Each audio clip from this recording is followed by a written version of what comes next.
said something startling to me in your last session there, which was, if I had written it down correctly, I don't know. I hope I did. You said after I said that every book of the New Testament talks about falling away from the faith, and that's why I can only have confidence of my salvation, not absolute certainty.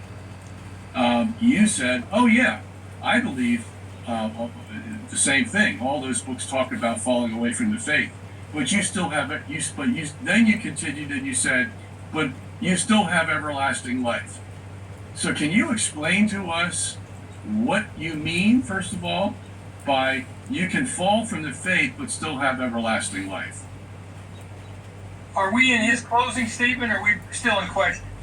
Oh, we're still in question, so this is Okay, the final fine. 4 minutes of question. Great. Okay. My answer would be that the entire New Testament has filled with warnings about falling away from the faith. And if you fall away, you're going to reap consequences in this life and consequences at the judgment seat of Christ. 2 Timothy 2:12 says, "If we endure, we shall reign with him. If we deny him, he will deny us." That is, deny us the privilege of reigning. But if we are faithless, he remains faithful, for he cannot deny himself. The scriptures are clear that there is a danger to falling away. Perseverance is not guaranteed, but if we don't persevere, we retain everlasting life. That's why if when you were at 19, I don't know based on what you said whether you believed in the free gift of everlasting life, but if you did, you'd still be born again today, even though you've fallen away from the faith.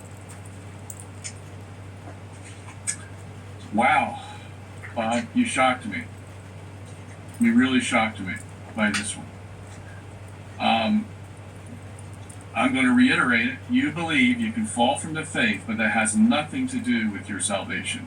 Correct. All it has to do with is some kind of repercussions you're going to suffer in this life, and some kind of repercussion you're going to suffer at the judgment seat of Christ, which is not a judgment for salvation, it's a judgment for reward, as I understand.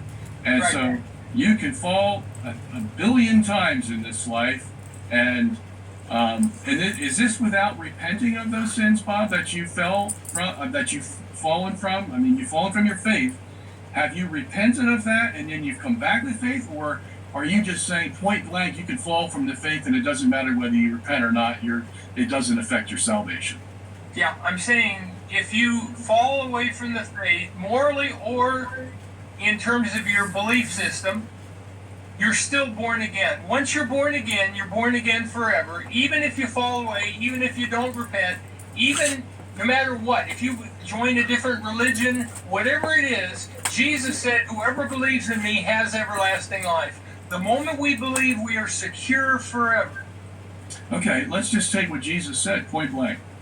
If you believe in me, you have everlasting life. What if you stop believing? Doesn't the equation come out that you don't have everlasting life?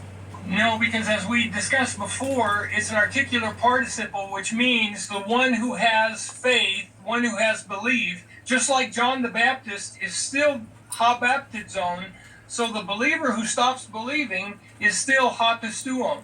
Once he believes, he is a believer forever. Wow. Okay, to me, the debate, so once Bob says this, it is absolutely, this will be formal heresy in the Catholic Church.